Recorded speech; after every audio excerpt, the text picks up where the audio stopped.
good afternoon to all of you friends. We have heard, and I have personally benefited a lot by listening to Dr. Shukla and Mr. Busa. We have been there for a very long time. And I would like to, take a very different perspectives. And I think, how much time can we have? 0? 1? We are taking too long in No, I'll I'll not take too long. Maybe You see, 10, 15 minutes. yes, 10 minutes I think would be sufficient because we have heard the whole scenario already. There is nothing much to talk about in addition to what has been told. So what I'm going to do is, you see, I have been in the field also, right? Almost for about 40 years back, 38, 40 years back, I was a die-hard fan of biogas or biomethylation. So whatever waste material I saw, I thought how to put it in a biogas plant, how to put it inside a digester, right?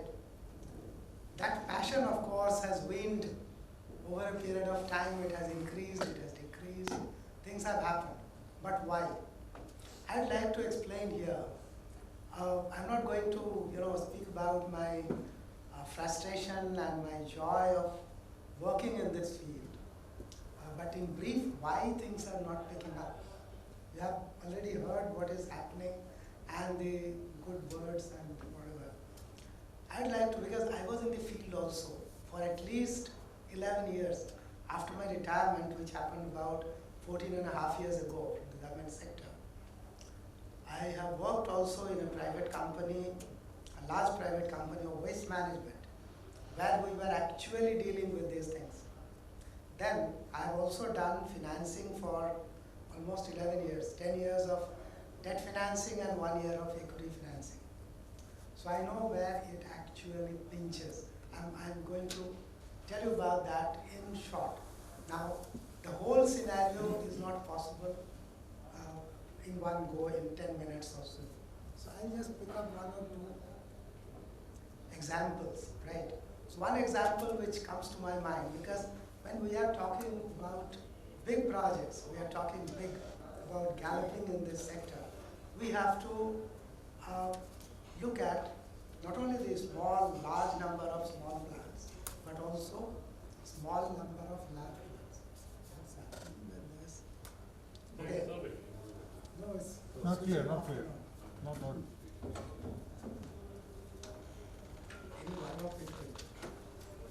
So, you see, I'll give you the example of one example only. That's fine. Or keep it here, just a minute. In case it is very difficult that I. No, don't. This should be switched off. Is it on or off? Then we move it. It's fine.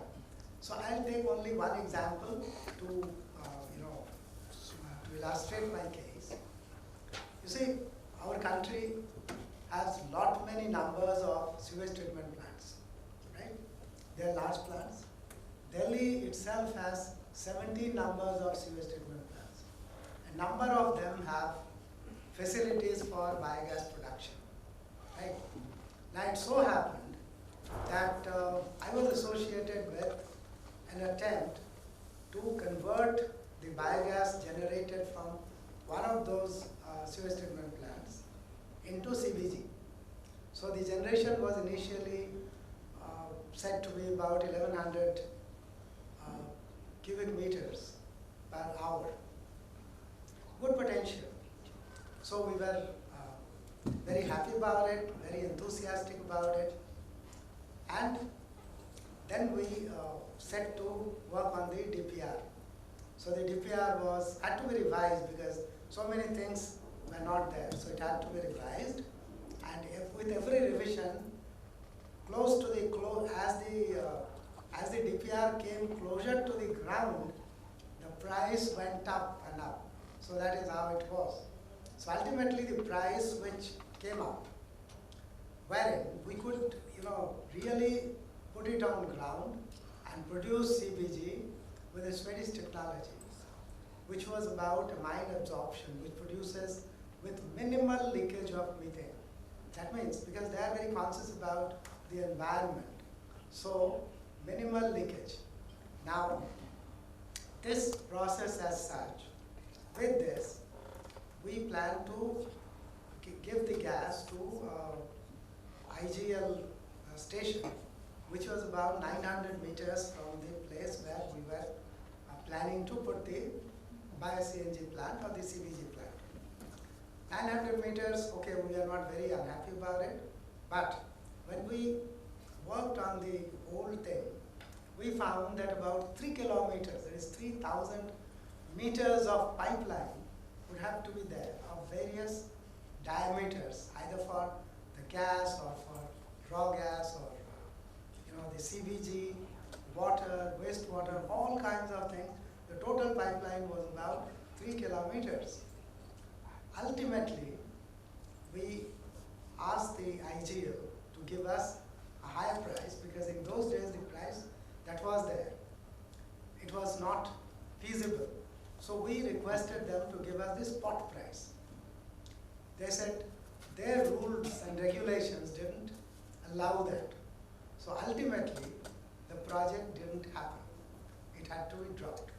I was associated with that project for more than a year, but I learned quite a lot. Now, based on that, I would just like to put a couple of points here. See, we have so many sewage treatment plants across the country. And if you visit them, you will find that most of them are like, 19th century things, where completely sprawled around. Now, in today's world, where land is a big issue, you will find sewage treatment plants with 10 to hundreds of hectares, just like that, nothing is there. So, in this particular case, one plant was here, one plant was there, there were 3 plants, 20, 40 and 10, 20, 40, 12, 20, 40. So, the distance between them was 300 to 500 meters. Why this luxury? Why wasting? Why waste so much of space? So, for our future, I would like to mention here that our sewage treatment plant should be planned in a way that they don't waste land, and there should be a good buffer all around that, so that the population which is nearby, they don't have any environmental or even convenience factor. Sufficient buffer can be provided if the plant can be properly integrated in a neatly designed thing. And the next thing is, if you visit the sewage treatment plants with biogas plant, you will find in most of the cases, the gas is being flared. Why this luxury again?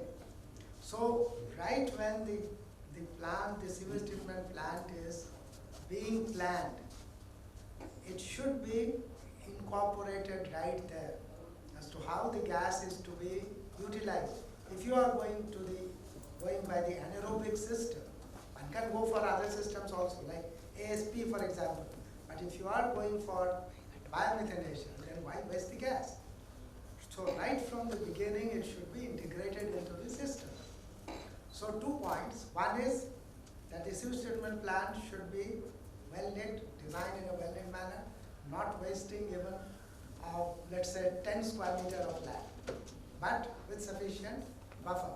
A lot of land would be saved that way. And second, the gas, right from the beginning, should have a proper utilization plan.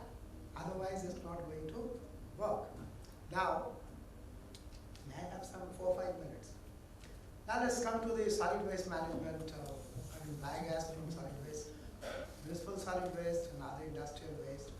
Well, you see, when we talk about municipal solid waste, the biggest issue is your equation, or the project's equation with the ULB, or the local government.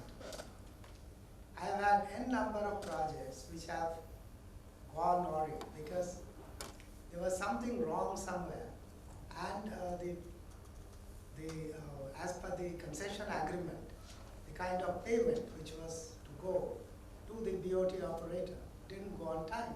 Now, those are big payments. I mean, they're just not, it's not so easy.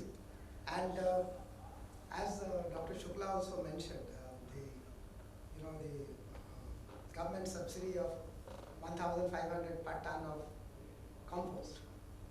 Now, one would think that that possibly is quite sufficient. It's not. If you take money from the market, it's my experience, actual experience, because I have been with waste management from design, construction, operation, maintenance, marketing, troubleshooting, everything I have gone through. So if you take money from the market, you have a certain cost, amortize that cost onto the product because you don't have any other way. That's the only way you can get back your money, right? So if you amortize that cost, the O&M cost or day-to-day O&M cost which is there for even producing compost and the cost of fund, they are almost equal for a compost plant of let's say 1,000 tons per day or 500 tons to 1,000 tons waste per day. So both are almost the same. So normally we think what is there? Producing compost at 3,500 rupees per kg per ton. How can it happen?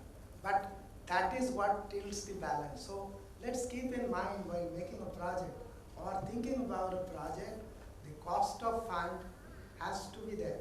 Today, and see, both my predecessor speakers mentioned that financing is a big issue.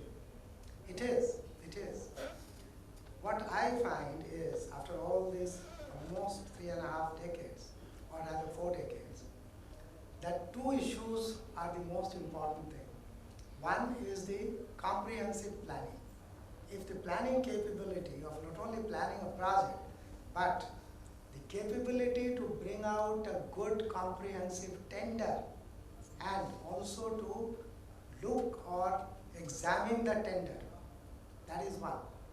And secondly, to have a holistic view of the finances.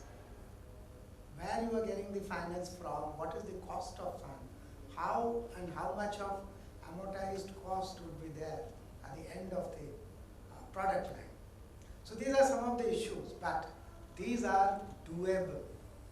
At the end of the day, I'd also like to mention that for waste management projects, now I have been hearing about green gold, brown gold, black gold, all those terms.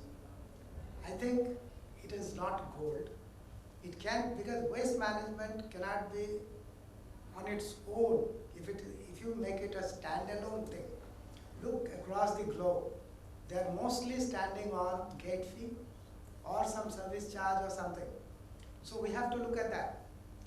We have to, with the local government or the state government, because our constitution says, as per the 12th schedule, that it is under the state government, and the municipalities have a huge role in it. And the 74th Constitutional Amendment Act, that has devolved huge powers, but very unfortunately, the local bodies are not able to actually take advantage of the 74th or even 73rd for the panchayats.